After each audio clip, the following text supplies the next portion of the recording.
아주 먼 옛날의 이야기입니다. 여러분, 안녕하세요.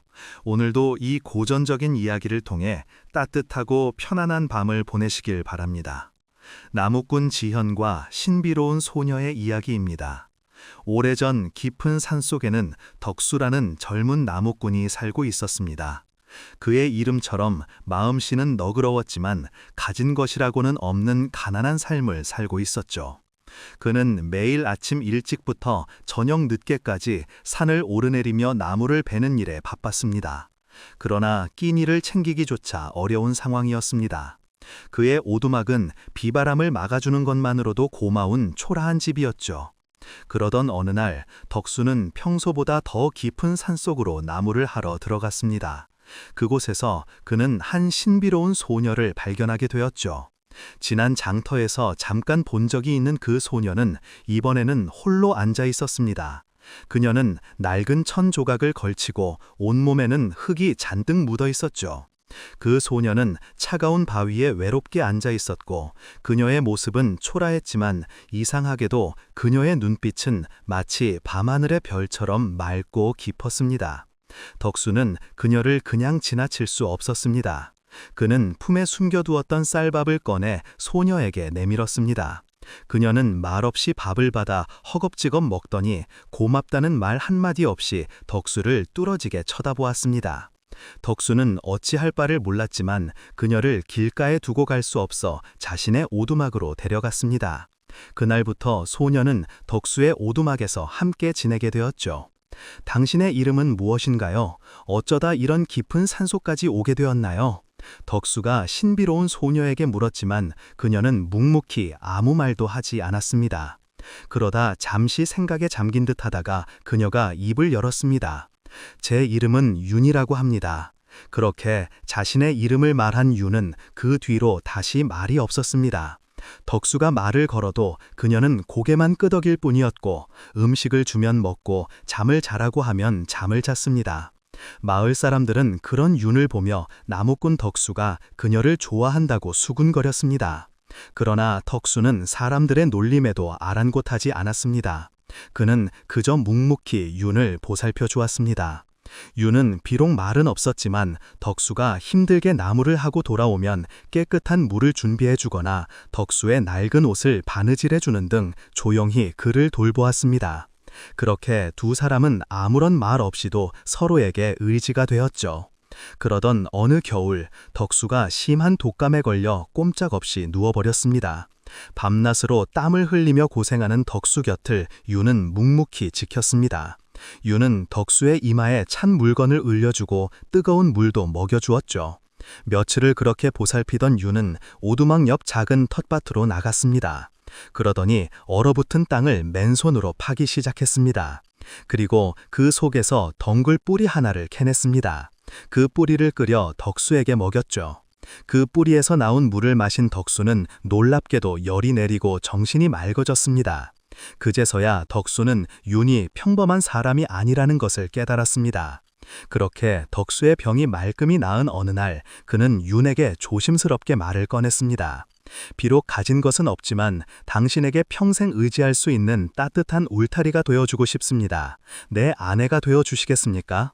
윤은 덕수의 진심 어린 말에 처음으로 미소를 지으며 고개를 끄덕였습니다. 그렇게 두 사람은 간소한 결혼식을 올리고 부부가 되었습니다. 결혼 후에도 윤은 여전히 말이 없었지만 그 뒤로 신기한 일들이 벌어지기 시작했습니다. 어느 날 덕수가 나무를 하러 가는데 윤이 낡은 도끼 하나를 내밀었습니다. 그런데 윤이 건네준 도끼는 이상하게도 힘들이지 않아도 나무가 술술 잘려나갔습니다. 그리하여 덕수는 그날 평소보다 2배나 많은 나무를 베어낼 수 있었죠. 다음 날은 낡은 끈을 주었는데 그 끈은 어떤 나무를 묶어도 무게가 느껴지지 않았습니다. 그렇게 신기한 일들이 연이어 일어났지만 덕수는 그저 윤이 복을 가져다 주는 아내라고 생각했습니다. 윤 덕분에 덕수는 매일같이 굵고 좋은 나무를 한 짐 가득 베어낼 수 있었고 나무를 팔아 쌀과 돈을 모으게 되었죠. 그러던 어느 날 윤이 덕수에게 낡은 호미 하나를 건네주며 밭을 가라고 했습니다. 덕수는 의아했지만 아내의 말에 따라 마지못해 밭으로 갔죠. 그런데 이게 웬일일까요? 호미가 마치 자석에 이끌리듯 땅속에서 반짝이는 보물들을 끌어내는 것이었습니다.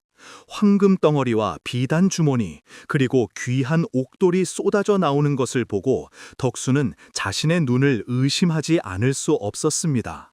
이 모든 기적이 윤이 나타난 이후에 일어난 일임을 깨달은 덕수는 그녀의 신비로운 힘을 확신하게 되었죠. 그렇게 덕수는 윤의 도움으로 큰 부자가 되었습니다. 그가 만지는 것마다 돈으로 변했고 가는 곳마다 행운이 따랐습니다. 덕수는 이제 더 이상 나무를 하지 않아도 될 만큼 많은 재산을 모았고 그의 초라한 오두막은 웅장한 기와집으로 변했습니다. 동네 사람들은 덕수가 거짓 처녀를 데려온 것에 대해 손가락질하던 그가 큰 부자가 되자 혀를 내두르며 놀라워했습니다. 어이고, 그 덕수가 하늘에서 내려온 복덩이 처녀를 아내로 맞았구만. 그제야 사람들은 윤이 보통 사람이 아니라는 것을 인정하게 되었죠. 그러던 어느 봄날, 윤이 작은 씨앗 하나를 덕수에게 건네며 말했습니다. 이것을 앞마당에 심어주십시오. 윤에게서 처음으로 듣는 부탁이었기에 덕수는 기쁜 마음으로 씨앗을 심고 정성껏 물을 주었습니다.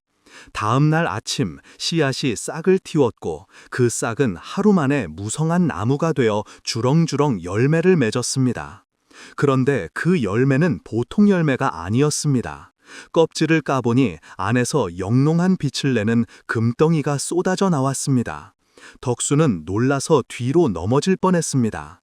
그렇게 이 소문은 삽시간에 온 마을에 퍼졌고 사람들은 덕수의 마당으로 몰려들었죠.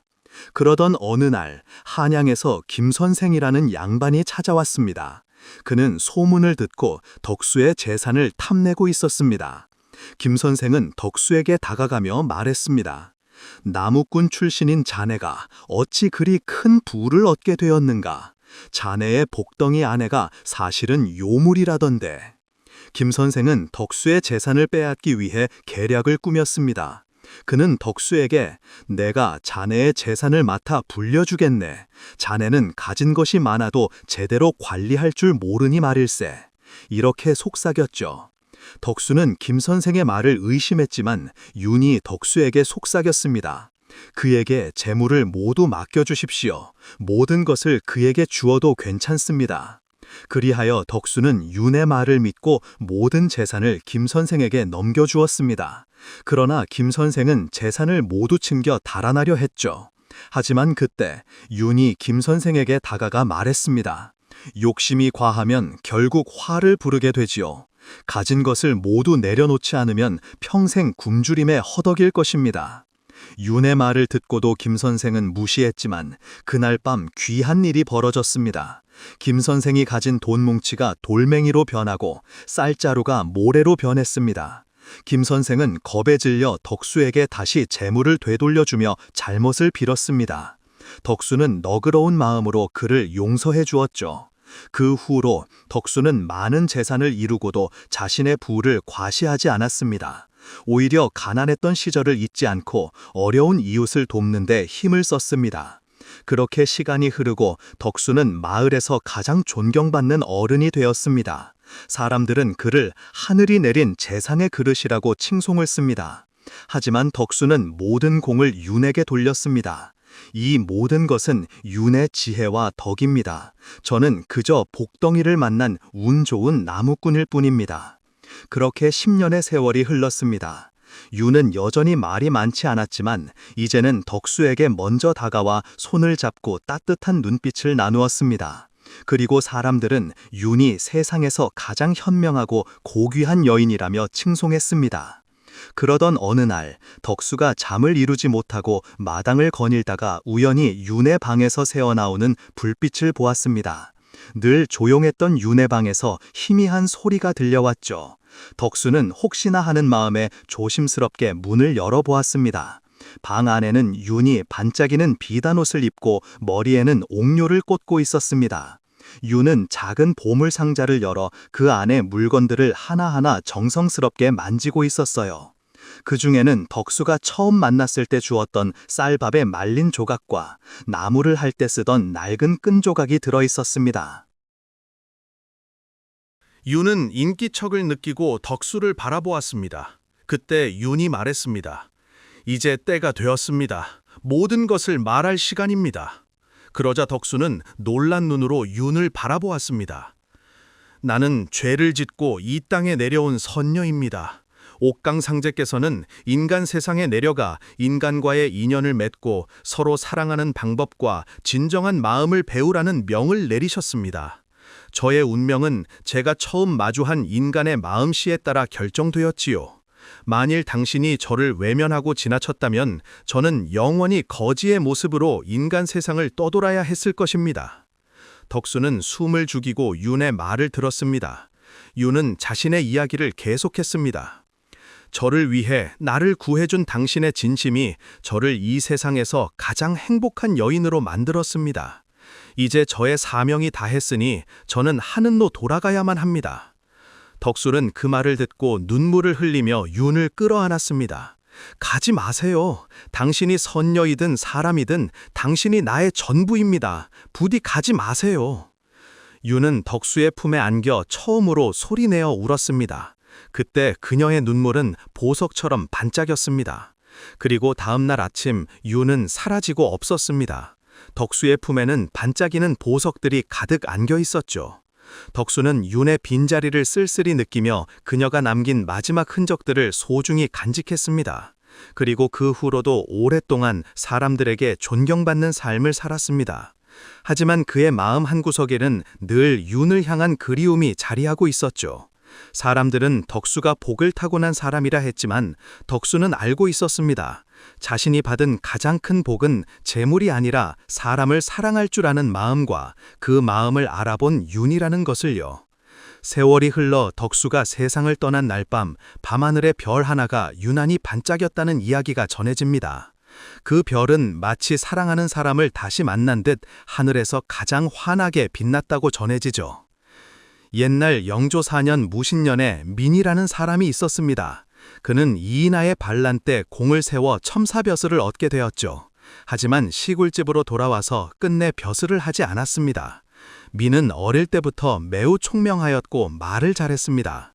그는 옛사람들의 전기를 읽으며 그들의 지조와 절개, 위대한 발자취를 그리워했습니다. 그때마다 한숨을 쉬며 눈물을 흘렸죠. 민은 어렸을 때부터 행동이 남다른 아이였습니다. 그가 7살이 되자 공자의 스승 항탁은 이 나이에 다른 사람의 스승이 되었다라고 벽에 크게 써붙였죠. 12살 때는 춘추시대의 장수 감란은 이 나이에 장수가 되었다라고 써붙였죠. 13살 때에는 외양에 사는 한 아이가 항오를 설득하여 소년들의 죽음을 막았다고 썼습니다. 그리고 18살 때는 한나라 장수 과교봉이 이 나이에 싸우러 내갔다라고 덧붙였어요. 하지만 40이 되어서도 아무것도 이루지 못했습니다. 그럼에도 민은 이런 글들을 붙이기를 멈추지 않았습니다. 그래, 공자의 나이에 마음에 흔들림이 없었어. 그 뒤에도 해가 바뀔 때마다 이런 글쓰기를 거르지 않았고 벽은 온통 글씨로 까맣게 덮여버렸죠. 그렇게 세월이 흘러 어느덧 민이 이른 나이가 되었습니다. 그의 아내가 민을 놀리며 말했습니다. 영감, 올해는 그만 그리시오. 이 말에 민은 웃으며 대답했습니다. 아이고, 그렇지. 당신은 어서 먹이나 갈아 죽으려. 그러고는 붓을 들어 커다란 글씨로 이렇게 적었습니다. 항우를 도왔던 지략과 범증은 이 나이에 귀한 깨를 좋아했다. 그러자 화가 난 민의 부인이 물었습니다. 그 깨가 아무리 귀하다고 해도 쓰지 않으면 소용이 없는 법, 도대체 언제 쓴단 말이오? 민은 여전히 웃음 가득한 얼굴로 부인을 달랬습니다. 옛날 주나라 무왕의 스승 여상은 30살의 장수가 되어 매처럼 이름을 날렸어. 이제 나는 겨우 70이 여상에 비하면 그의 어린 동생밖에 안 된다오. 그러던 어느 날 연암 박지원의 나이가 17, 18살 때 일이었습니다. 그는 오랜 병으로 몸이 약해져 있었고 그림과 글, 음악, 검은고, 골동품 등 잡다한 물건을 아주 좋아하며 사람들을 모아놓고 재미있는 옛 이야기를 들으며 마음을 달래고자 했습니다. 하지만 울적한 마음을 다 털어낼 수는 없었습니다. 이를 알고 어떤 사람이 이렇게 말했죠. 민홍이라는 기막힌 선비가 있습니다. 그는 노래를 잘 부르고 재주가 뛰어나서 그의 한마디면 울적한 마음이 멀리 사라질 것입니다. 그러자 모두가 민홍을 데리고 오자고 했습니다. 얼마 지나지 않아 민이 박지원의 집을 찾아왔습니다. 그때 박지원은 사람들과 함께 음악을 듣고 있었죠. 민농은 인사도 하지 않고 퉁소를 부는 사람을 가만히 바라보더니 그의 뺨을 후려치며 큰 소리로 꾸짖었습니다. 주인은 즐거운 마음으로 음악을 듣고자 하는데 너는 어찌 화가 난 얼굴로 소를 부르느냐? 깜짝 놀란 박지원이 민에게 물었습니다. 무슨 일로 그러십니까? 민은 대답했습니다. 이놈의 표정을 보시오. 눈을 부릅뜨고 화를 내고 있는 것 아닙니까? 박지원은 그의 말에 놀라며 물었습니다. 아, 그런 게 아닙니다. 그런 게 아니기 뭐가 아니오? 민은 계속 말했습니다. 퉁소를 부는 놈뿐만 아니라 피리를 부는 놈은 우울한 표정이고 장구를 치는 놈은 이마를 찡그리고 그렇게 있지 않소? 이래서야 어찌 음악이 즐거울 수가 있겠습니까? 박지원은 얼른 그들을 돌려보내고 민농을 맞이했습니다. 민농은 몸집이 크고 얼굴에 주름이 많았습니다. 내 이름은 유신이고 나이는 73입니다. 민농이 말했습니다. 그런데 무슨 병이 있어? 박지원이 물었습니다. 머리가 아픕니다. 민농이 대답했습니다. 아닙니다. 박지원이 말했습니다. 그럼 배가 아픈가요? 아닙니다. 그렇다면 당신은 아픈 데가 없는 것인가요? 민농이 대답했습니다. 저는 음식을 먹고 싶은 생각도 없고 잠도 잘 오지 않습니다. 박지원이 말했습니다. 당신은 집이 가난한데 먹는 것을 싫어하니 부자가 되겠군요. 잠자는 시간을 아끼니 2배로 사는 셈이지요. 그러니 축하할 일이네요. 잠시 뒤 밥상이 들어왔습니다.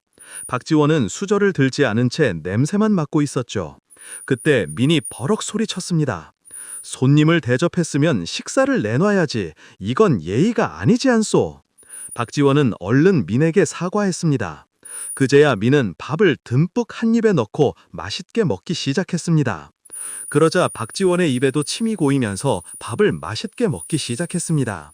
그렇게 시간이 흘러 밤이 되었습니다. 민농은 눈을 감고 한참 뒤에 이렇게 말했습니다. 우린 내기나 한번 합시다. 지금까지 한 번도 안 본 책을 읽은 뒤에 외워서 만약 한자라도 틀리면 벌을 받는 거요. 박지원은 상대가 노인이라 만만하게 보고 주례라는 책을 가지고 왔습니다. 그렇게 해서 민은 고공편을, 박지원은 충관편을 골랐죠. 잠시 뒤 민이 말했습니다. 나는 벌써 다 외웠어. 그 말에 박지원은 깜짝 놀라며 기다려줄 것을 부탁했습니다. 그러다가 잠이 쏟아져 그만 잠이 들고 말았습니다. 다음 날 아침이 밝았습니다. 박지원이 민에게 물었습니다. 어젯밤에 외운 것을 지금도 다 읊을 수 있겠습니까? 그러자 민농은 큰 소리로 웃으며 말했습니다. 나는 처음부터 아예 외우지 않았어. 그 말에 박지원은 당황을 감출 수 없었지만 민 덕분에 입맛이 돌아왔고 밤에 잠도 못 자던 병이 말끔하게 나았습니다. 민농의 재치는 이것뿐만이 아니었습니다. 어느 날 밤 여러 사람이 모인 자리에서 민농이 사람들에게 농담을 하며 골탕을 먹였습니다. 그러자 사람들은 민에게 일부러 대답하기 어려운 질문을 하였습니다. 영감님은 모르는 게 없는 분 같은데 혹시 귀신을 보았습니까? 민농은 대답했습니다. 보다마다 정말 봤습니다. 여기 자리에도 귀신이 있다네. 에? 귀신이 있다고요? 어디요? 놀란 사람이 주위를 휘둘러 보며 물었습니다. 민농은 눈을 부릅뜨고 사람들을 똑바로 바라보았습니다. 그러고는 등잔 뒤에 앉아있는 사람을 향해 소리쳤습니다. 귀신이 저기 있다. 에? 제가 왜 귀신입니까? 그 손님이 화가 나서 따지자 민농이 이렇게 말했습니다. 밝은 곳에 있는 것이 사람이고 어두운 곳에 있는 것이 귀신이지. 전에는 어두운 곳에서 밝은 곳을 쳐다보고 있네. 자신의 얼굴을 숨긴 채 다른 사람을 엿보고 있으니 귀신이 아니고 무엇인가? 아이고, 맞습니다. 맞아요. 사람들은 민의 재미있는 이야기에 깔깔거리며 웃기 시작했습니다. 그러고 나서 그 사람이 다시 물었습니다. 그럼 영감님은 신선도 보았겠네요. 보고 말고 정말로 봤습니까? 어디서요? 민농은 대답했습니다. 그거야 뭐 어려운 건가? 가난한 사람이 바로 신선이네. 가난한 사람이 어째서 신선입니까? 사람들이 의아한 표정으로 물었습니다. 잘 사는 사람들은 항상 세상을 사랑하고 가난한 사람들은 늘 세상을 싫어하는 법이지. 세상을 싫어하는 사람이 바로 신선이니 가난한 사람이 신선이 아니고 무엇이겠는가? 민의 말이 끝나기도 전에 다른 사람이 또 물었습니다. 그럼 영감님은 나이가 아주 많은 사람도 보셨습니까? 민이 대답했습니다. 오늘 아침에 숲속에 갔는데 글쎄 두꺼비와 토끼가 싸우고 있더군요. 싸우는 내용을 가만히 엿들어 보니 서로 자기 나이가 많다고 주장하고 있었습니다. 궁금해하는 사람들을 보며 민은 이야기를 계속했습니다. 토끼가 두꺼비에게 먼저 말을 했습니다. 나는 800년을 살았다는 백조와 동갑이니 너는 나보다 한참 어리다. 그러자 두꺼비가 울먹이며 말하더군요. 나는 동쪽에 있는 이웃집 어린아이와 친구야. 그 아이는 5살 때부터 나를 줄줄 읽었지. 그 아이는 아주 먼 옛날 중국의 나라가 세워질 때부터 시작해 수많은 왕과 황제를 거쳤어. 주나라 말기에 왕의 대가 끊어지면서 책의 끝이 나왔지. 그런데도 그 아이는 오히려 귀와 눈이 더 맑아지고 이와 털이 자꾸 자란다네. 세상에 이 아이만큼 오래 산 사람이 또 있겠나? 하지만 백조는 고작 800년밖에 살지 못했으니 세상을 많이 겪어보지도 못했을 거야. 그래서 내가 슬퍼하는 거라네. 이 말을 들은 두꺼비는 2번 저러며 달아나면서 말했죠. 당신은 나에게 할아버지입니다. 그러니 글을 가장 많이 읽은 자가 가장 오래 산 사람이 아니겠는가? 그 말에 모든 사람들이 감탄하며 다시 물었습니다. 그럼 영감님은 이 세상에서 가장 맛이 좋은 음식도 보셨습니까? 민은 대답했습니다. 보았지. 달이 반달로 변해 썰물이 되면 흙으로 염전을 만들고 개벌을 구워서 소금을 만드니 소금이 빠지면 무슨 맛으로 음식을 먹을 수 있겠나. 그러니 세상에서 가장 맛이 좋은 것은 소금일세. 옳습니다. 그렇다면 설마 사람이 죽지 않고 살 수 있는 불사약은 못 보셨겠지요? 민은 웃으며 말문을 열었습니다. 내가 아침 저녁으로 날마다 먹는 것인데 설마 그 약을 모르겠는가? 깊은 산속에 소나무 뿌리가 땅속에 이슬을 빨아먹고 1000년을 지내면 귀한 버섯이 된다네. 인삼은 신라인삼이 세계 으뜸인데 그 모양이 단정하고 빛깔이 붉으며 사람처럼 팔다리가 있어 양옆으로 머리를 묶은 아이처럼 생겼지. 국기자 나무는 1000년이 되면 사람을 보고 짖는다고 하네. 내가 이것들을 먹고 100일 동안 아무것도 먹지 않았더니 숨을 헐떡이며 다 죽게 되었어. 그런데 밥을 아주 맛있게 지어 먹고는 살아날 수 있었던 거야. 그러니 밥이 불사약이 아니겠는가. 민의 이야기는 처음에는 지루하지만 끝까지 듣고 있으면 이치에 어긋남이 없고 익살과 풍자가 들어있었어요. 더 물어볼 일이 없어 궁리하던 한 사람이 투명스럽게 물었습니다. 그럼 영감님은 무서운 게 있습니까? 민농은 뭔가를 곰곰이 생각하다가 목소리를 가다듬고 말했습니다. 나 자신이 세상에서 가장 무섭다네. 영감님이 가장 무섭다니요? 내 오른쪽 눈에는 도수를 부리는 용이 들어있고 왼쪽 눈에는 용맹스러운 호랑이가 있으며 혀속에서는 도끼를 감추었다네. 그러니 스스로 조심하고 삼가지 않으면 자신을 물고 뜯고 끊을 수도 있다는 말이야. 먼 옛일 성인들도 자기 자신을 가장 두려워했다네. 민농은 어떤 질문에도 얼굴빛 하나 변하지 않고 답변을 했습니다. 그래서 아무도 그를 곤란하게 만들지 못했습니다. 민농의 얘기를 듣고 있던 한 사람이 이렇게 물었습니다.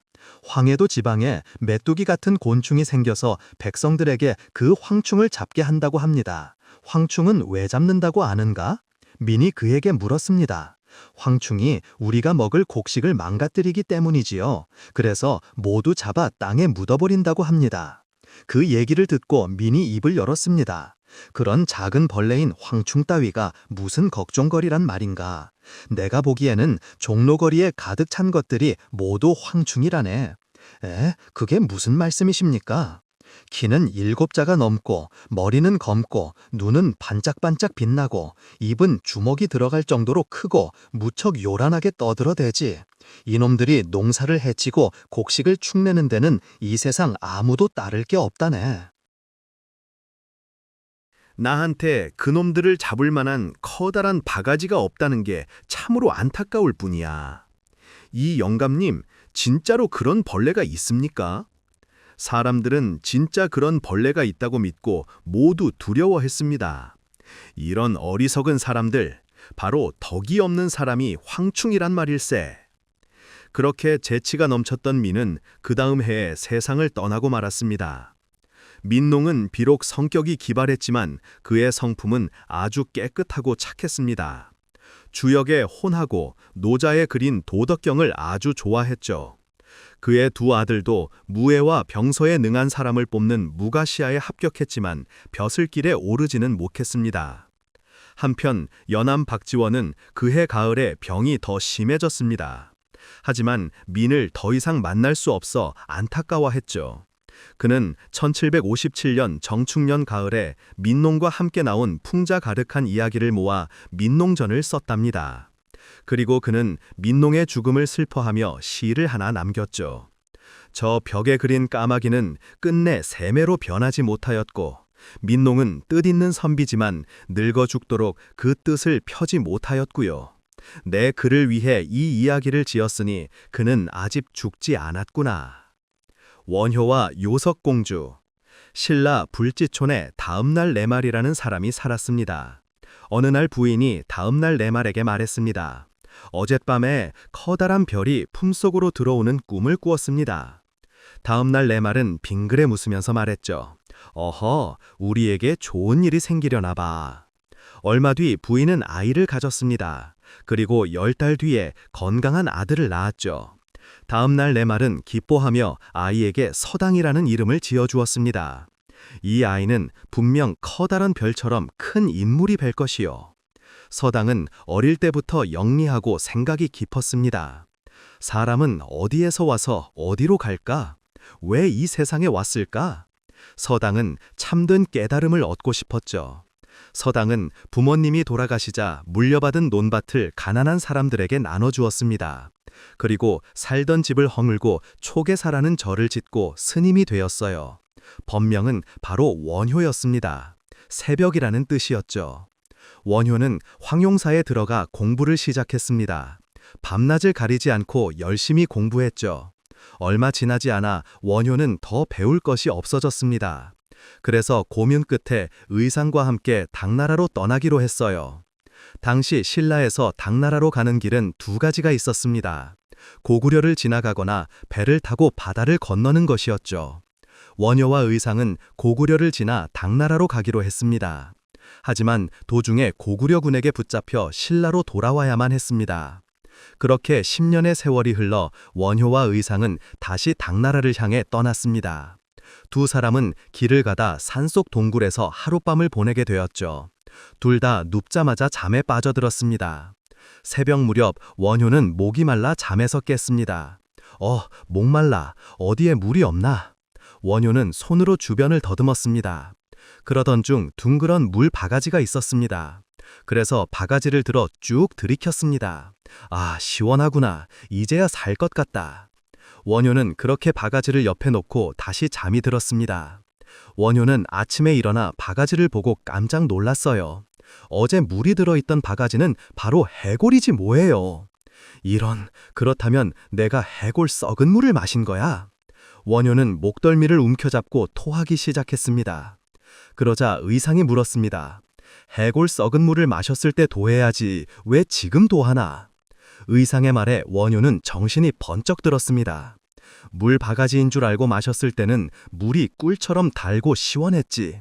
그런데 해골이라고 생각하니 구역질이 나는구나.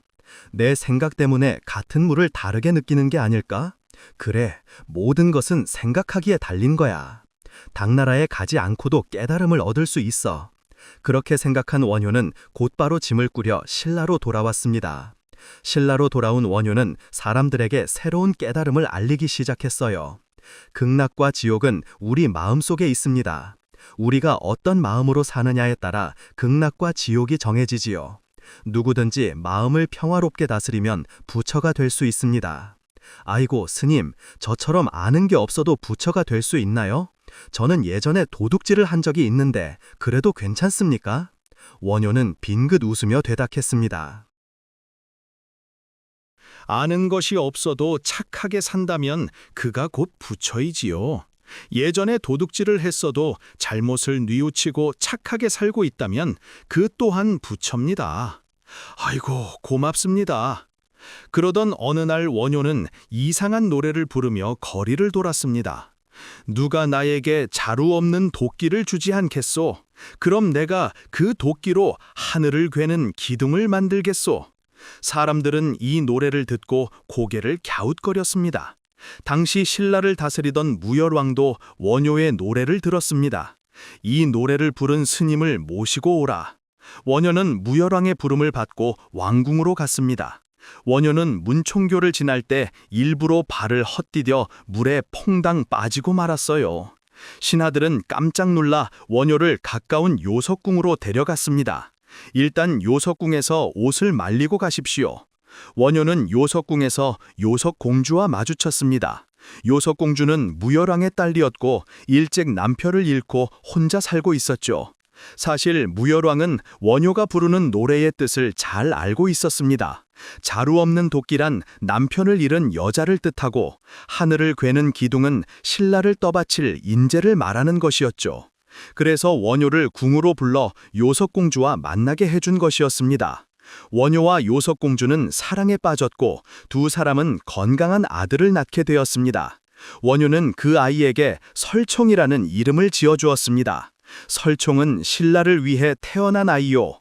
부디 이 아이를 잘 키워주시오. 원효는 요석공주에게 그 말을 남기고 설총을 두고 궁을 떠났습니다. 그렇게 거리를 걷다 원효는 한 스님이 불경을 전하는 모습을 보았습니다. 부처님과 1100억 석가세존이 연화장 세계의 혁사자로부터 이뤄다시어. 스님은 목탁을 두드리며 열심히 설교를 했습니다. 하지만 사람들은 대부분 귀를 후비거나 하품을 했어요. 아이고, 도대체 무슨 말인지 통 알아들을 수가 없네. 아이고, 불경만 들으면 잠이 온다니까. 원효도 한숨을 푹 내쉬었습니다. 어떻게 하면 사람들이 불경을 쉽게 이해할 수 있을까? 그때 원효는 시장 한 구석에서 광대들이 춤추고 노래하는 것을 보았습니다. 아이고, 재밌어라. 사람들은 광대들을 보며 즐거워했죠. 그 모습을 보고 원효는 문득 좋은 생각이 났습니다. 그래, 불법을 노래처럼 부르는 거야. 원효는 광대처럼 낡은 옷을 입고 커다란 박을 두드리며 덩실덩실 춤을 추기 시작했습니다. 저 모두 따라해 보십시오. 나무아미더불. 원효는 신라 곳곳을 다니며 불경을 노래처럼 부르기 시작했습니다.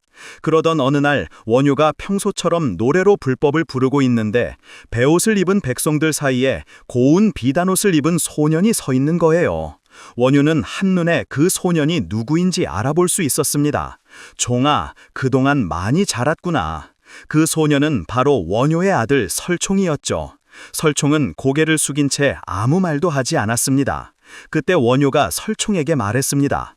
종아, 가난하고 힘없는 백성들에게 부처님의 가르침을 가르치는 것이 내가 할 일이란다.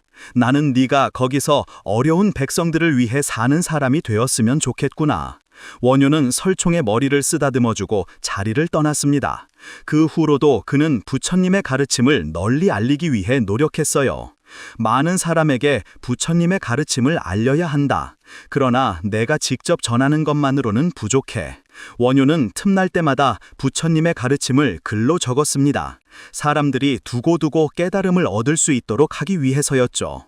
화엄경소와 금강산매경소도 이러한 뜻에서 쓰여진 책이었죠. 그렇게 원효는 680년 조용히 숨을 거두었습니다. 새벽이라는 법명처럼 우리나라 불교를 한 단계 끌어올린 위대한 스님이었습니다. 조선 최고의 명의. 나는 씩씩하고 용감한 장군이 될 거야. 나는 나쁜 사람들을 혼내주는 암행호사가 되고 싶어. 서당에서 돌아오던 아이들이 이야기를 나누고 있었습니다. 준이, 너는 뭐가 되고 싶냐? 나는 과거를 봐서 학자가 되고 싶어. 과거는 양반만 볼 수 있잖아. 넌 반쪽 양반이라서 과거는 못 본다고. 허준의 아버지는 양반이지만 어머니는 양반이 아니었습니다. 그래서 허준은 너무도 창피해서 눈물을 글썽였습니다. 그래, 공부를 해서 뭐래. 과거도 볼 수 없는데. 허준은 그날부터 서당에 나가지 않고 하루 종일 산과 들을 돌아다녔습니다. 이야, 요거 참 이상하게 생겼네. 한번 먹어볼까? 허준은 풀을 뜯어서 씹어보았습니다. 약초를 아는 어른들을 만나면 이것저것 궁금한 것을 물어보기도 했습니다. 비슷하게 생긴 풀인데도 어떤 것은 약이 되고 어떤 것은 독이 되는구나. 허준은 약초의 이름과 쓰임새를 알아가는 것이 무척 재미있었습니다. 그러던 어느 날 친구들이 허준의 집을 찾아왔습니다. 준이가 벌써 3일째 서당에 나오지 않아서요. 허준의 어머니는 깜짝 놀랐습니다. 저녁때가 되어 허준이 돌아오자 어머니가 물었습니다. 서당에도 가지 않고 도대체 어디에 있다 오는 거냐? 산가들을 다니며 약초들에 대해 알아보고 오는 길입니다. 저는 사람들의 병을 고치는 의술을 공부하고 싶어요. 의술은 양반이 아니어도 배울 수 있잖아요. 결국 어머니는 허준에게 의술을 가르치기로 마음먹었습니다. 얼마 뒤에 허준은 어머니와 함께 유명한 의원이 살고 있는 마을로 이사를 갔습니다. 그 의원은 병을 잘 고칠 뿐만 아니라 가난한 사람들에게는 돈을 받지 않고 병을 고쳐주는 아주 훌륭한 분이었습니다. 허준은 잔뜩 부푼 마음으로 의원에게 의술을 배우러 다녔죠. 그런데 허준이 하는 일은 고작 마당을 쓸거나 심부름을 하는 것뿐이었습니다. 빨리 의술을 배우고 싶은데. 그러던 어느 날 의원이 허준을 불렀습니다. 약초를 다루는 일부터 배우거라. 약초는 작은 뿌리 하나라도 상하지 않도록 조심해서 다루어야 하느니라. 허준은 얼마 지나지 않아 말린 약초를 써는 일을 하게 되었습니다. 약초를 썰면서 약초의 이름을 외우고 그 약초를 어디에 쓰는지 배웠습니다. 그 다음으로는 약을 싸는 일을 했죠. 허준은 의원이 적어준 대로 약을 싸면서 어떤 병에는 어떤 약을 써야 하는지 하나하나 익혀갔습니다. 그렇게 몇 년이 흘렀습니다. 어느 날 의원이 집을 비운 사이 환자들이 찾아왔습니다. 그런데 날이 저물도록 의원이 돌아오지 않는 거예요. 어떻게 하지? 아픈 사람들을 그냥 돌려보낼 수도 없고. 한참 동안 망설이던 허준은 환자에게 말했습니다. 의원님 대신 제가 한번 진찰해 보겠습니다. 허준은 환자들을 진찰하고 알맞은 약을 지어주었어요. 며칠이 지나자 허준에 대한 소문이 이웃 마을까지 퍼졌습니다. 젊은 청년이 지어준 약을 먹고 병이 씻은 듯이 나았대요. 아이고, 가난한 사람에게는 쉽게 구할 수 있는 약초를 알려준다면서요. 모두들 허준을 칭찬했습니다. 그 이야기를 들은 의원이 허준을 불렀습니다. 준아, 훌륭한 의원이 되기 위해 의과 시험을 보는 것이 좋겠다. 그렇게 해서 얼마 뒤에 허준은 의과 시험을 보기 위해 길을 떠났습니다. 날이 어두워지자 허준은 주막에서 하룻밤을 보내기로 했습니다. 주막에는 시험을 보러 가는 의원들로 가득했습니다. 그런데 갑자기 한 여자아이가 주먹으로 뛰어들어오는 거예요. 의원님들, 제 아버지가 많이 아프세요. 제발 아버지를 낫게 해주십시오. 여자아이가 울면서 애원했지만 아무도 듣지 않았습니다. 시험이 얼마 남지 않아서 모두들 시간이 없었기 때문이었습니다. 잠시 고민하던 허준이 마음을 결심하고 여자아이를 달래주었습니다. 그렇게 허준은 여자아이의 아버지를 진찰한 뒤 약을 지어주었습니다. 그리고 서둘러 길을 떠나려고 했죠. 하지만 허준은 걸음을 멈추고 말았습니다. 어느새 마당 가득 환자들이 모여 있는 거예요. 의원님, 제발 저희들의 병도 고쳐주십시오. 허준은 가난하고 병든 사람들을 모른 척하고 그냥 떠날 수가 없었습니다. 환자들을 모두 치료하느라 허준은 결국 시험을 보지 못했죠. 하지만 허준은 공부를 게을리하지 않았습니다. 그렇게 계속 공부한 결과 임금과 그 가족의 건강을 돌보는 내원에 들어가게 되었어요. 그러던 어느 날 허준의 집에 한 젊은이가 찾아왔습니다. 저희 아버지가 전염병에 걸리셨습니다. 아버지를 낫게 해주시면 무슨 일이든 하겠습니다. 참으로 효성이 지극하구나. 어서 가보자. 그러자 옆에 있던 허준의 부인이 벌쩍 뛰었습니다. 임금님의 병을 치료하는 당신이 전염병에 걸린 백성을 돌보다니요. 임금님께 전염병을 옮기면 어떡하려고 그러십니까? 그렇다고 사람이 죽어가는데 모른 척할 수는 없지요. 허주는 젊은이의 집으로 달려갔습니다. 그렇게 젊은이의 아버지를 치료해주고 다음 날 약과 함께 돈과 먹을 것도 보내주었습니다. 그 당시 내원에 있는 의원들은 가난한 백성을 돌보려고 하지 않았습니다. 하지만 허주는 가난한 백성들을 정성껏 치료해 주었죠. 게다가 어떤 병이든 척척 고쳐 훌륭한 의원으로 이름이 널리 알려졌습니다. 그리고 허주는 우리나라 백성들이 앓고 있는 온갖 병과 그 치료법을 담은 책을 만들고 싶어졌습니다. 그래서 오랫동안 연구하여 동의보감을 완성했죠. 동의보감에는 어려운 한자 약초 이름 옆에 쉬운 우리말 이름이 적혀 있어 사람들이 약초를 구하는데 커다란 도움이 되었어요. 그렇게 동의보감은 곧 세상에 널리 알려졌고 책을 구하기 위해 다른 나라에서도 사람들이 몰려들었습니다.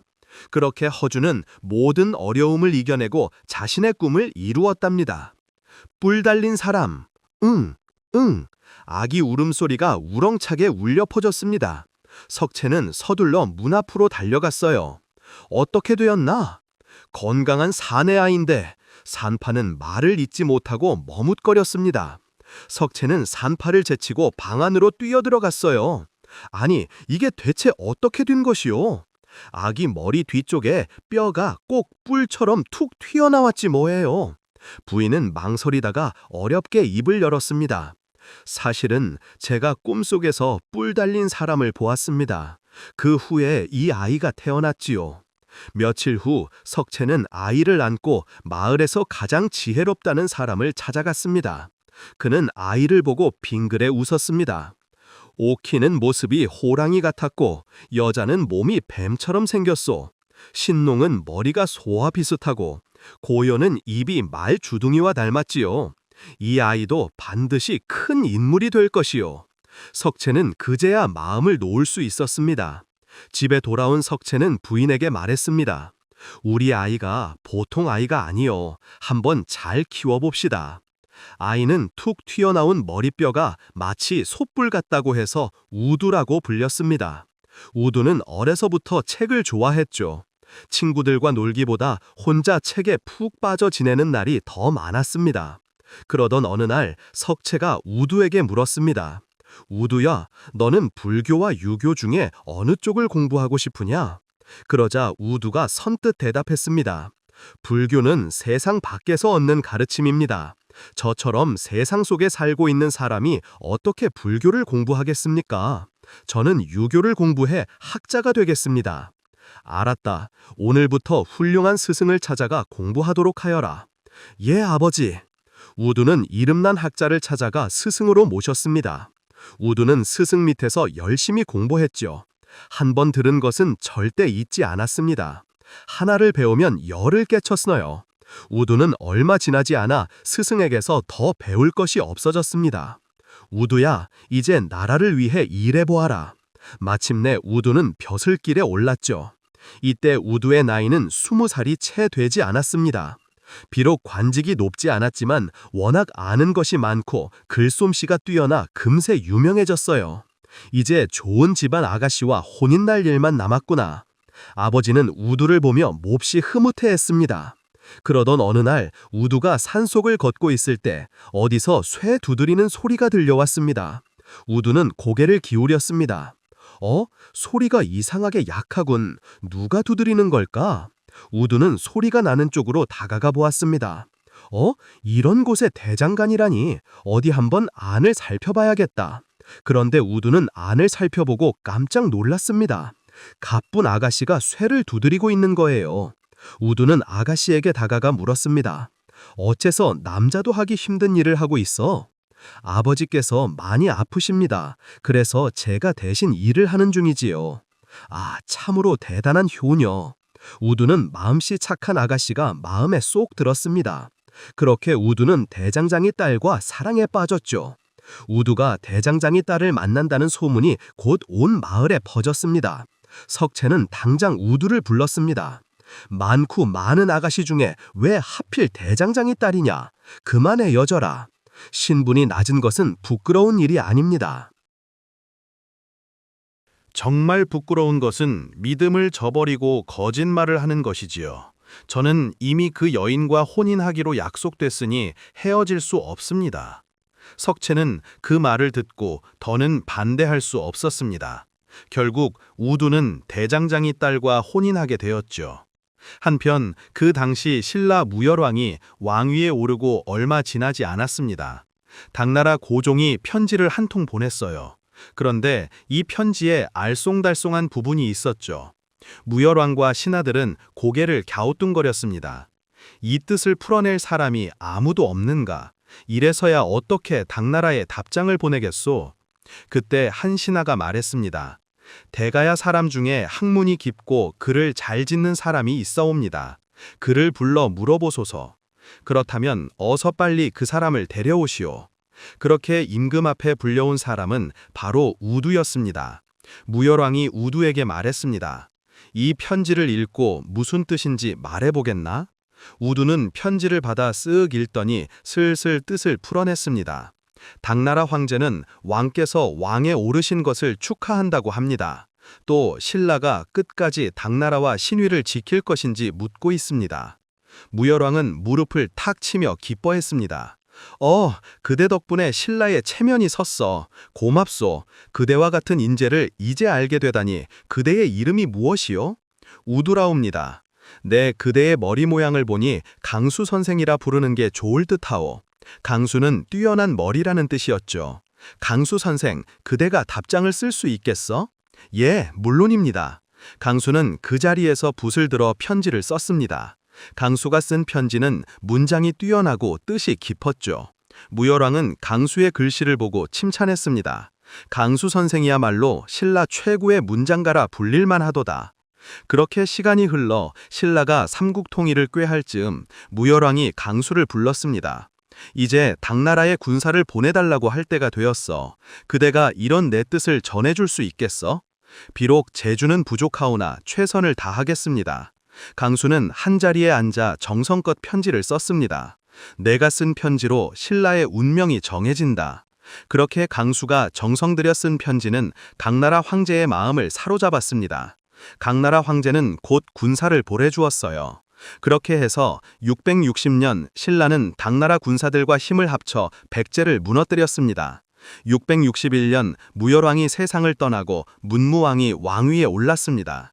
강수는 무열왕 때처럼 힘껏 문무왕을 도왔습니다. 문무왕은 무열왕의 뒤를 이어 당나라와 함께 고구려까지 무너뜨렸습니다. 그런데 이게 웬일일까요? 막상 백제와 고구려를 무너뜨리자 신라와 당나라는 사이가 나빠졌습니다. 두 나라가 고구려와 백제 땅을 놓고 서로 다투기 때문이었어요. 당나라 장수 설인귀는 신라에 편지를 한 통 보냈습니다. 우리 황제께서 너희를 위해 군사를 내어 백제와 고구려를 무너뜨려 주셨다. 그런데 너희는 어찌 감히 우리를 공격하는 것이냐? 그새 은혜를 잊은 것이더냐? 문무왕은 편지를 읽고 얼굴이 불그락 푸르락해졌습니다. 고양 사냥이 끝나면 사냥감을 잡아먹는다더니 지금이 꼭 그렇구나. 어서 강수를 불러라. 그에게 답장을 쓰게 해야겠다.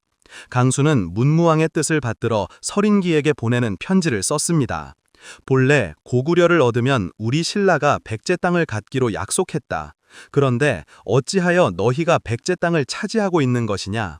먼저 약속을 어긴 것은 너희 당나라가 아니더냐? 당나라 군사들은 당나라를 떠난 후 신라의 것을 먹고 입으며 살았다. 비록 가죽과 뼈는 당나라 땅에서 났지만 그 피와 살은 신라에서 기른 것임을 생각하거라. 이렇게 말이죠.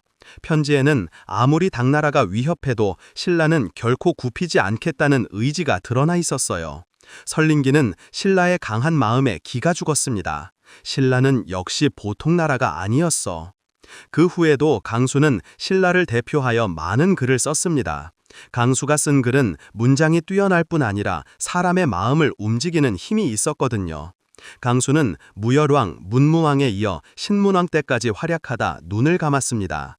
강수가 죽자 신문왕은 강수의 부인을 위로하기 위해 곡식을 7섬이나 주었죠. 하지만 강수의 부인은 끝까지 받지 않았습니다. 제 남편은 천한 신분인 저를 진심으로 아껴주었습니다. 저 또한 훌륭한 남편 덕분에 존경받으며 잘 살아왔지요. 이제는 더 바랄 것이 없습니다. 이 사실이 알려지자 많은 사람들이 강수 부부를 소리 높여 칭찬했습니다. 눈을 뜬 아이의 울음소리가 깊은 산속에 울려 퍼졌습니다. 그런데 그것은 진짜 종달새 소리가 아니었어요. 한 소년이 아름드리 나무 밑에서 종달새 흉내를 낸 것이었죠. 비비배, 비비배. 소년이 내는 소리를 듣고 종달새들이 반갑게 날아왔습니다.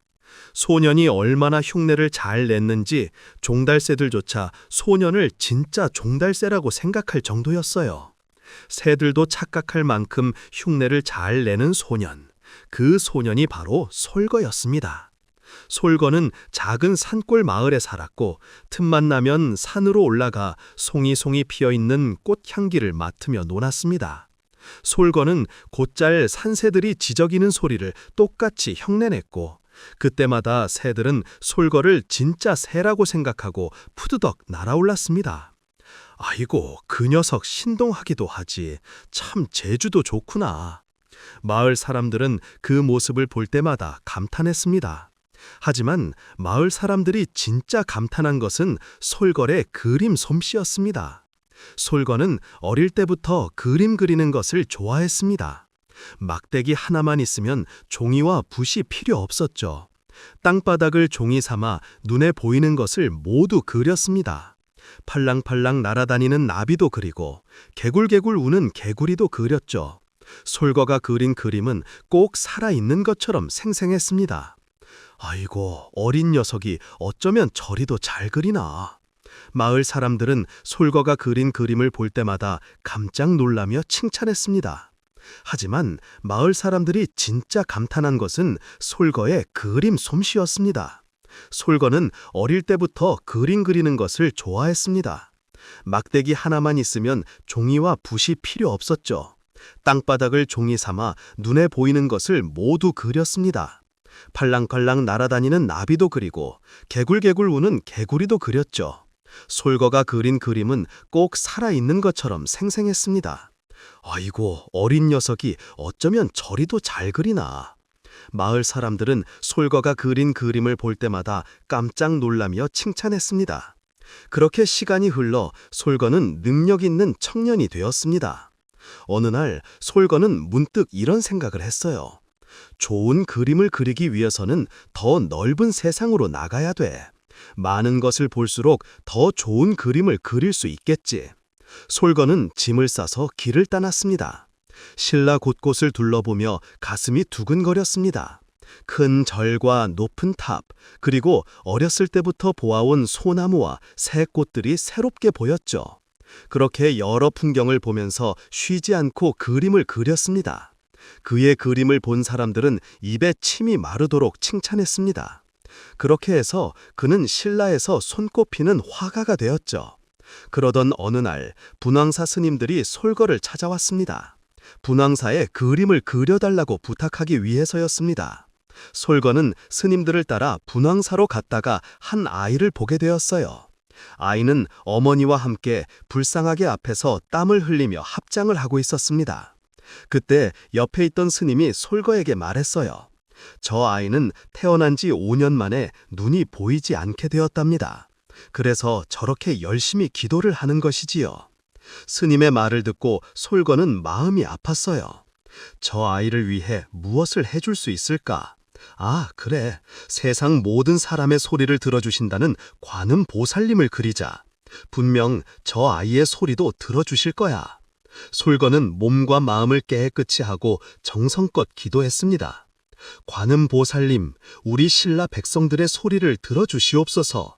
그들이 힘들고 어려울 때마다 귀 기울여 들어주소서. 기도를 마친 솔거는 붓을 들어 그림을 그리기 시작했어요. 허허 벌판에 비어있던 벽에 관음 보살의 모습이 나타났죠. 아이고, 세상에, 관음 보살님이 우리를 보며 웃고 계시네. 관음 보살님이 우리 소원을 다 들어주실 것 같아. 사람들은 벽에 그려진 관음 보살을 보고 감탄했습니다. 그런데 정말 관음 보살님의 도움일까요? 눈이 보이지 않던 아이가 관음보살님에게 노래를 지어 기도하자 눈을 뜨게 되었다는 소식이 솔거에게 전해졌어요. 솔거의 감동은 이루 말할 수 없었습니다. 그렇게 솔거에 대한 소문이 온 마을로 퍼지자 단속사 스님들도 솔거에게 그림을 그려달라고 찾아왔어요. 이번에도 그는 흔쾌히 부탁을 들어주었죠. 그런데 단속사에는 무엇을 그리면 좋을까? 솔거가 골똘히 생각에 잠겨 있을 때 어디선가 마을 사람들이 수군대는 소리가 들렸습니다. 지금 꽃간에는 몇백 년 먹고도 남을 만큼 많은 곡식이 쌓여 있다며.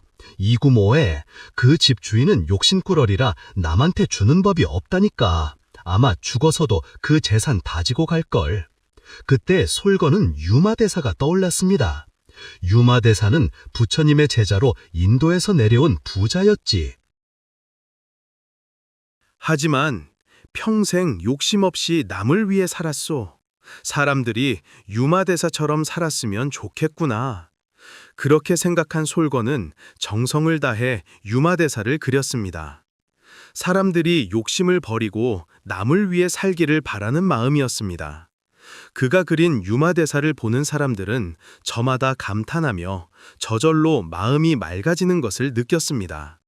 이젠 신라에서 솔거를 모르는 사람은 없었습니다. 하루는 황룡사의 스님들이 그림을 그려달라며 솔거를 찾아왔습니다. 신라에서 가장 큰 황룡사의 그림을 그리게 되어 대단히 영광입니다. 솔거는 스님들과 함께 황룡사로 갔죠. 황룡사를 돌아보다가 높이 서 있는 9층 목탑을 보았습니다. 마치 하늘에 닿을 것처럼 높구나. 솔거는 문득 옛 생각이 떠올랐습니다. 어린 시절 뒷산에 누워 소나무 가지 사이로 푸른 하늘이 보였지요. 그 소나무 가지 위에서 지저귀던 산새들이 생각나는구나. 그래, 소나무를 그리자. 솔거는 담장 앞에 서서 기도를 했습니다. 어렸을 때 함께 놀던 새들에게 선물을 주고 싶습니다. 뒷산에서 보았던 높은 하늘과 푸른 소나무에서 풍기던 솔냄새를 그림에 담을 수 있게 도와주소서. 그렇게 기도한 뒤 솔거는 붓을 들어 그림을 그리기 시작했죠. 그래, 이 느낌이야. 마치 새가 하늘을 가로지르듯 바람이 나무 사이를 빠져나가듯 솔거는 넓은 담장 위에 자유롭게 붓을 눌렀습니다. 솔거의 붓이 스칠 때마다 잎이 무성하고 푸른 소나무가 뚜렷하게 나타났죠. 솔거는 그렇게 물 한 모금 마시지 않고 그림을 그렸습니다. 몇 날 며칠이 지났을까요? 드디어 다 그렸습니다. 솔거는 마지막 솔방울까지 그리고 힘없이 쓰러져 버렸습니다. 그 모습을 본 황룡사 스님들이 우르르 몰려왔어요. 아이고, 정신 차리지요. 누구 와서 물 좀 갖고 오라. 주지 스님이 소리쳤지만 아무도 움직이지 않았습니다. 모두 솔거가 그린 그림을 잊고 쳐다보고 있었으니까요. 세상에, 저게 정말 그림이란 말이야. 솔잎들이 바람에 따라 한들한들 춤을 추는 것 같아. 황룡사 스님들은 솔거가 그린 그림을 보며 감탄했습니다. 며칠 뒤 기운을 차린 솔거가 벽화를 보러 갔어요. 그런데 벽화 주변에 스님들은 물론 마을 사람들까지 몰려와 있는 거예요. 무슨 일이요? 아이고, 그게 우리도 잘 모르겠어요. 조금 전에 참새들이 날아와 담장에 부딪히더군요. 말이 끝나기가 무섭게 따마귀, 제비, 심지어 커다란 맵까지 담장으로 날아와 부딪히며 떨어졌습니다. 이런, 도대체 이게 무슨 일이래?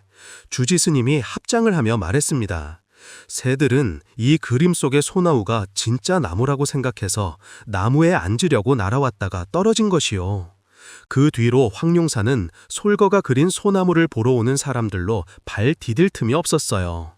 어느덧 세월이 흘러 솔거도 죽고 황룡사의 소나무 벽화도 빛이 발했습니다. 하지만 여전히 많은 새가 소나무 가지 위에 앉으려고 날아왔습니다. 그러던 어느 해 스님 한 분이 솔거가 그린 소나무 위에 덧칠을 했습니다. 그래, 이렇게 하면 다시 소나무가 싱싱해질 거야. 그런데 이게 웬일일까요? 그 뒤로는 2번 다시 새들이 날아오지 않았어요. 이런, 내가 큰 실수를 했구나. 솔거는 자연을 진심으로 사랑했기에 살아있는 소나무를 그릴 수 있었거늘. 스님은 눈물을 흘리며 후회했지만 이미 때는 늦고 말았습니다. 이처럼 그림과 자연을 가슴으로 품고 사랑한 솔건은 우리나라 회화 역사에서 성인으로 존경받고 있답니다. 황산벌의 명장 계백은 백제에서 전체 16관 등 가운데 첫째 등급이었던 좌평으로 높은 달소를 맡고 있는 백제 제1의 장군이었습니다. 계백은 의자왕이 태자 시절일 때부터 그를 도와 나라를 다스렸어요.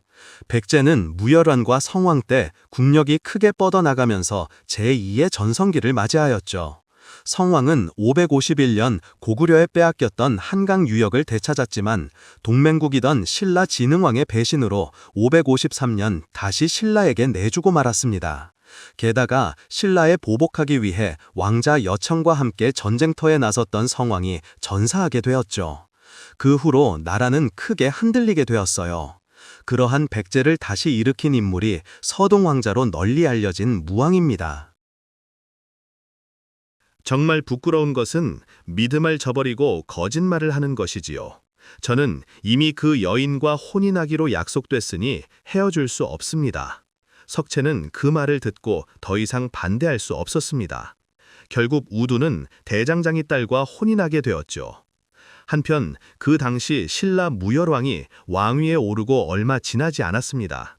당나라 고종이 편지를 한 통 보냈어요. 그런데 이 편지에 알쏭달쏭한 부분이 있었죠.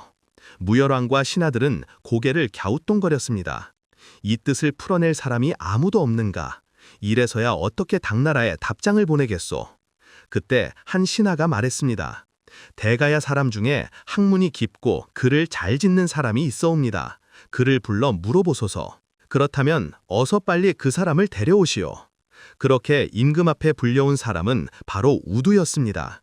무열왕이 우두에게 말했습니다. 이 편지를 읽고 무슨 뜻인지 말해보겠나? 우두는 편지를 받아 쓱 읽더니 슬슬 뜻을 풀어냈습니다. 당나라 황제는 왕께서 왕에 오르신 것을 축하한다고 합니다. 또 신라가 끝까지 당나라와 신의를 지킬 것인지 묻고 있습니다. 무열왕은 무릎을 탁 치며 기뻐했습니다. 오, 그대 덕분에 신라의 체면이 섰어. 고맙소. 그대와 같은 인재를 이제 알게 되다니 그대의 이름이 무엇이오? 우두라옵니다. 네, 그대의 머리 모양을 보니 강수 선생이라 부르는 게 좋을 듯하오. 강수는 뛰어난 머리라는 뜻이었죠. 강수 선생, 그대가 답장을 쓸 수 있겠어? 예, 물론입니다. 강수는 그 자리에서 붓을 들어 편지를 썼습니다. 강수가 쓴 편지는 문장이 뛰어나고 뜻이 깊었죠. 무열왕은 방수의 글씨를 보고 칭찬했습니다. 강수 선생이야말로 신라 최고의 문장가라 불릴만 하도다. 그렇게 시간이 흘러 신라가 삼국 통일을 꾀할 즈음 무열왕이 강수를 불렀습니다. 이제 당나라에 군사를 보내달라고 할 때가 되었어. 그대가 이런 내 뜻을 전해줄 수 있겠어? 비록 재주는 부족하오나 최선을 다하겠습니다. 강수는 한자리에 앉아 정성껏 편지를 썼습니다. 내가 쓴 편지로 신라의 운명이 정해진다. 그렇게 강수가 정성 들여 쓴 편지는 당나라 황제의 마음을 사로잡았습니다. 당나라 황제는 곧 군사를 보내주었어요. 그렇게 해서 660년 신라는 당나라 군사들과 힘을 합쳐 백제를 무너뜨렸습니다. 661년 무열왕이 세상을 떠나고 문무왕이 왕위에 올랐습니다. 강수는 무열왕 때처럼 힘껏 문무왕을 도왔습니다.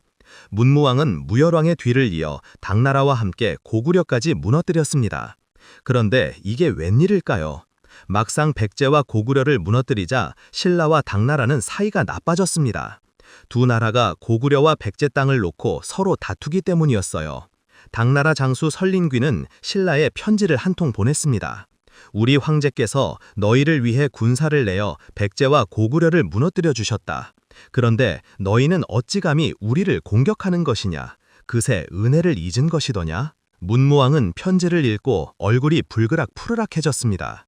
고양 사냥이 끝나면 사냥감을 잡아먹는다더니 지금이 꼭 그렇구나.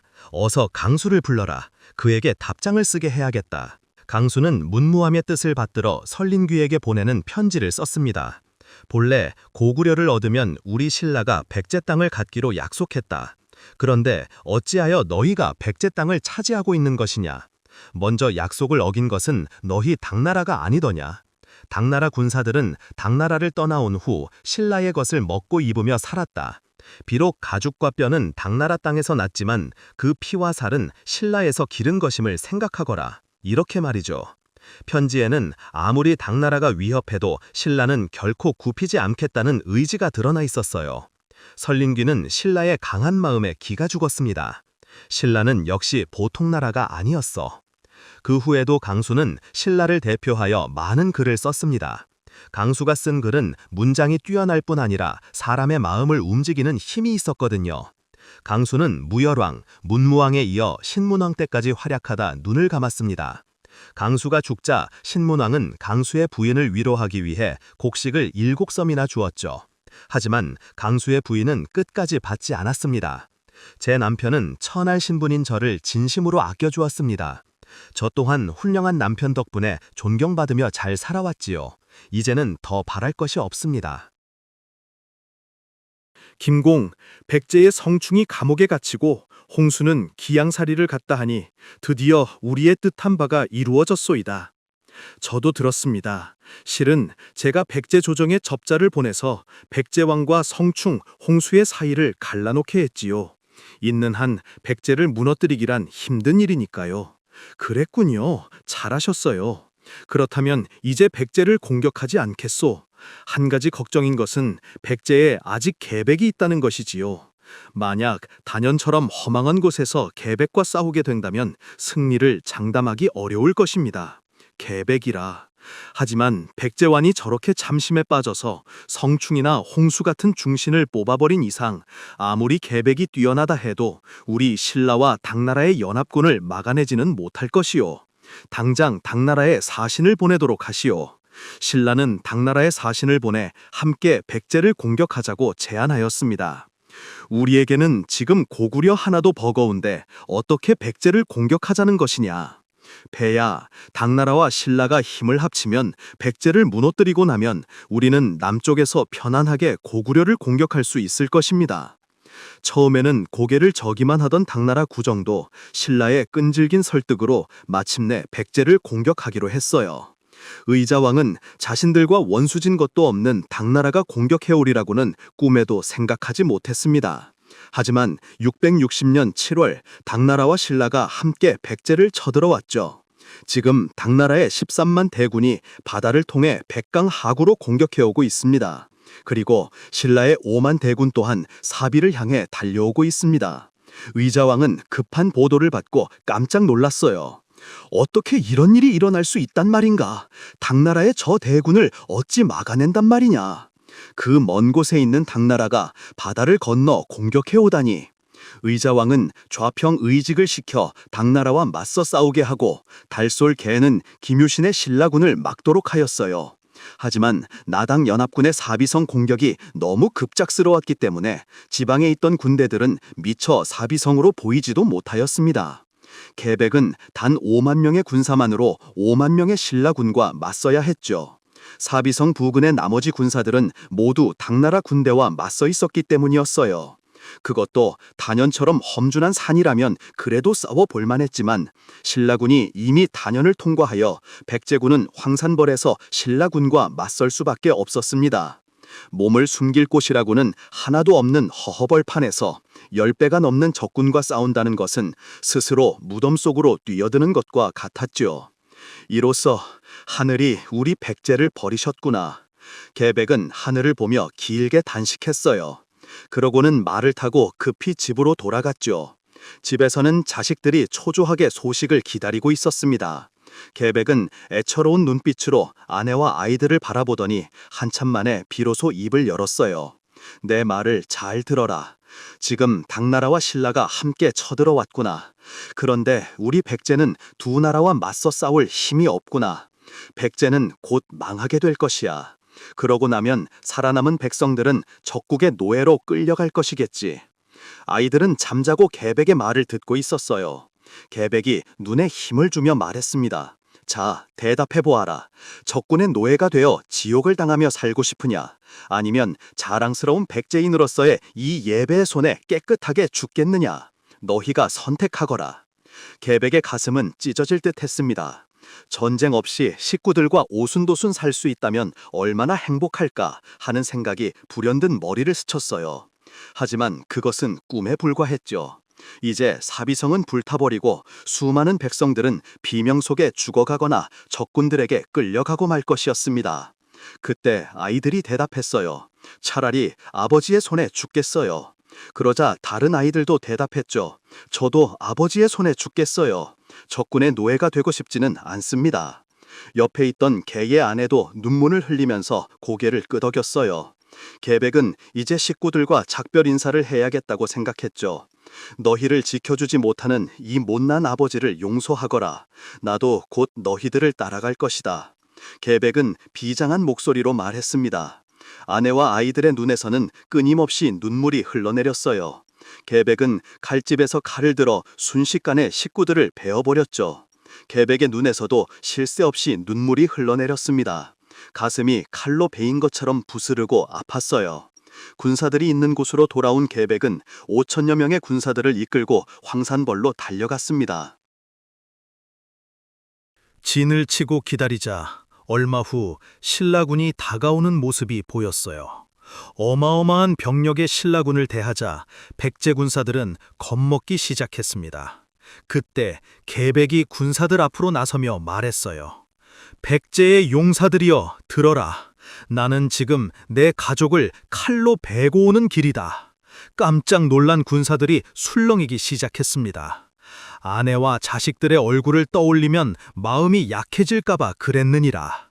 나라를 위해 나의 사사로운 미련을 모두 끊어버린 것이다. 싸움의 승패는 수가 많고 적음에 있지 않다. 구차하게 살아남아 목숨을 부지하는 것보다 이곳에서 떳떳하게 죽는 것이 백제인다운 모습이 아니겠느냐. 내가 저 자식을 죽인 것처럼 너희도 사사로운 미련은 모두 버리고 오직 나라를 위해 죽기를 각오해라. 최선을 다해 싸우면 적군을 무찌를 수 있고 만약 패하더라도 나라를 위해 목숨을 바친 우리의 거룩한 정신은 역사에 길이 남을 것이다. 모두들 마지막까지 백제인의 기상을 보여주자. 계백의 말에 감동을 받은 군사들은 함성을 지르며 만세를 불렀어요. 어느덧 신라군도 진을 치고 공격 준비를 마쳐놓고 있었습니다. 이윽고 백제군의 북소리가 크게 울려 퍼졌어요. 계백은 칼을 높이 쳐들고 외쳤습니다. 백제의 용사들이여 나아가 싸워라. 백제의 기백을 만천하에 더 높이자. 백제군은 천지를 뒤흔드는 함성과 함께 드넓은 벌판을 휩쓸며 달려나갔습니다. 그러자 신라군도 맞은편에서 달려오기 시작했어요. 칼과 창이 맞부딪히는 소리와 함성과 비명소리가 황산벌의 흙먼지 속에서 어지럽게 뒤섞였습니다. 양쪽의 군사들은 피투성이가 된 채로 죽을 힘을 다해 싸웠어요. 그런데 전혀 뜻밖의 결과가 나타났죠. 백제군이 대승을 거둔 것이었습니다. 신라군은 전력에 큰 손실을 입은 채 후퇴하였고 백제군은 사기가 크게 올랐습니다. 그 후 두 번째, 세 번째, 네 번째 싸움도 마찬가지였죠. 목숨을 아끼지 않고 달려드는 백제 군사들 앞에서 신라군은 도무지 매을 주지 못했습니다. 계백은 사기가 높아진 군사들을 격려하였습니다. 우리 백제군은 적은 군사로 벌써 4번이나 승리했다. 끝까지 나라를 구하겠다는 마음으로 목숨을 걸고 싸우기 바란다. 북소리가 둥둥 크게 울려 퍼졌습니다.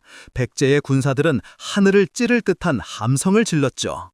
한편 4번 싸워 4번 모두 패한 신라군들은 사기가 크게 떨어지고 말았습니다. 신라의 장수들은 한자리에 모여 대책을 논의했죠. 김유신이 먼저 말을 했습니다. 지금 백제 병력은 우리의 10분의 1에 불과합니다. 하지만 목숨을 내놓고 싸우는 그들을 우리 군사들이 당해내지 못하고 있지요. 아무리 그래도 5만 명의 군사로 5천 명의 군사를 무찌르지 못한다는 것이 말이 됩니까? 김유신의 말에 김품일이 고개를 가로저으며 대답했어요. 아무래도 안 되겠어. 우리 군사들이 다시 싸울 의욕을 갖게 하기 위해 뭔가 특별한 방법이 필요하오. 특별한 방법이라면 나의 어린 화랑들이 혼자 적진에 나가 싸우다 죽는다면 우리 군사들도 비장해지지 않겠는가? 김유신의 말에 모두들 비통한 심정으로 끄덕였습니다. 김유신은 다시 장수들을 바라보며 말했어요. 지금으로서는 그 방법밖에 없소이다. 백제군과 만나기로 한 날짜가 벌써 이풀이나 지났는데 단 하루면 끝날 줄 알았던 싸움이 뼈를 끓고 있으니 이대로 가다가는 우리가 사비성에 도착하기도 전에 당나라군 혼자 힘으로 사비성을 함락하게 생겼으니 그리 되면 우리 꼴이 뭐가 되겠느냐. 장수들은 말없이 고개만 끄덕였어요. 그때 김유신의 마음을 헤아린 김순 장군이 말했죠. 그렇다면 저에게 맡겨주시오. 그 후 김순은 아들 반구를 불러 말했습니다. 아들아, 지금 우리 백제군이 연달아 패하며 큰 어려움을 겪고 있다. 어린 나이의 화랑으로서 죽으면 하늘나라에서 첫 번째 자리를 차지한다는 것을 화랑도에서 배웠을 것이야. 나라를 위해 내 목숨을 바칠 수 있겠느냐? 그러자 반구가 망설이지 않고 대답했어요. 네, 아버님, 나라를 위해서라면 그렇게 하겠습니다. 그렇다면 어서 적진으로 가거라. 반구는 곧바로 말을 타고 적진을 향해 달려갔습니다. 그리고 백제 군사들과 칼을 부딪히며 싸웠지만 얼마 못 가서 목숨을 잃고 말았어요. 그 모습을 본 김품일 장군이 아들 관영에게 말했죠. 자, 이번에는 네 차례인 것 같구나. 나라를 위해 목숨을 바칠 수 있겠느냐? 관창은 입술을 굳게 깨물며 말했어요. 네, 아버님, 저도 방굴과 함께 하늘나라 첫 번째 자리를 차지할 것입니다. 지금 당장 적진으로 달려가겠습니다. 관창은 홀로 말을 타고 백제군의 진지로 달려갔어요. 관창이 달려오는 모습을 멀리서 지켜보던 계백은 부하들에게 말했죠. 이번엔 싸우지 말고 저 군사를 사로잡아오라. 신라에서 왜 자꾸 군사들을 한 명씩 보내는지 궁금하구나. 관창은 백제군의 진영으로 뛰어들어 죽을 힘을 다해 싸웠지만 곧 사로잡혀 계백 앞으로 끌려가게 되었습니다. 계백은 군사들에게 관창의 옷을 벗기라고 명령했어요. 아니, 이 아이는 소년이지 않는가? 이렇게 어린 소년을 죽일 수는 없지. 당장 신라군의 진지로 돌려보내거라. 살아 돌아온 관창을 보고 아버지 김품일 장군은 말했어요. 못난 녀석 같으니 적군에게 목숨을 구걸하고 살아 돌아와서 썩거라. 어서 적진으로 가란 말이다. 제가 살아 돌아온 것은 제 뜻이 아니었습니다. 이번에는 반드시 목숨이 끊어질 때까지 싸울 것입니다. 관창은 입술을 굳게 깨물고 다시 백제군 진지를 향해 달려갔어요. 하지만 16살의 어린 소년 관창은 얼마 싸워보지도 못하고 다시 사로잡히고 말았습니다. 관창은 다시 계백 앞으로 끌려갔어요. 계백은 다시 붙잡혀온 관창을 보고 한숨을 지었죠. 너희 신라의 장군 김유신은 정말 지략이 뛰어난 장소로구나. 하지만 너처럼 어린 소년들을 이용하여 싸움을 빨리 끝내려고 하더니 정말 비정하기 짝이 없다. 그러자 관창이 계백을 노려보며 말했습니다. 그렇게 함부로 말하지 마시오. 그것이 바로 화랑정신이라는 것이오. 난 이대로 살아 돌아갈 수 없으니 어서 내 목을 치시오. 안타깝지만 그것이 내 조국을 지켜주는 길이라면 할 수 없구나. 계백은 애초로운 눈빛으로 관창을 한참 동안 바라보더니 힘없이 고개를 끄덕이며 부하에게 관창의 목을 치라고 명령했어요. 그러고는 죽은 관창의 시신을 말에 태워 다시 신라군 진지로 돌려보냈습니다. 그 모습을 보며 계백은 생각했죠. 신라군은 이제 이 일을 악물고 덤벼들 것이다. 어차피 힘든 싸움이었지만 더 이상 오래 버티기는 어렵겠구나. 계백이 예상했던 대로 관창의 시신을 본 신라군사들은 피가 끓어올랐어요. 모두 다 같이 관창의 원수를 갚자. 김유신은 군사들의 모습을 보고 공격 명령을 내렸습니다. 백제와 신라의 군사들은 뿌연 흙먼지를 일으키며 뒤엉켜 싸웠어요. 백제군은 온 힘을 다해 맞서 싸웠지만 시간이 지날수록 전사자의 수가 늘어났죠. 남은 병력은 5천에서 3천으로 2천, 1,000으로 점점 줄어들게만 했습니다. 계백은 기우는 전세에도 한치의 물러섬 없이 싸우면서 생각했어요. 이제는 마지막이구나. 계백을 따라 싸우는 백제군은 이제 얼마 되지 않았어요. 그때 화살 하나가 날아와 계백의 팔꿈치에 꽂혔습니다. 계백은 고통을 참으며 옆에 있는 군사들에게 외쳤죠. 싸워라! 마지막 한 사람까지 백제를 위해 싸우거라! 그때 신라군의 장수가 계백을 발견하고 외쳤어요. 백제군 대장 계백에다 화살을 쏘아라! 화살 한 개가 날아와 계백의 가슴에 꽂혔습니다. 그러고는 연달아 수십 발의 화살이 날아와 계백의 온몸을 공격했죠. 백제의 대장 계백은 죽음을 두려워하지 않는 높은 기백으로 마지막 순간까지 싸우다 끝내 전사하고 말았답니다. 오늘도 함께 해주셔서 감사합니다. 편안한 꿈 꾸세요.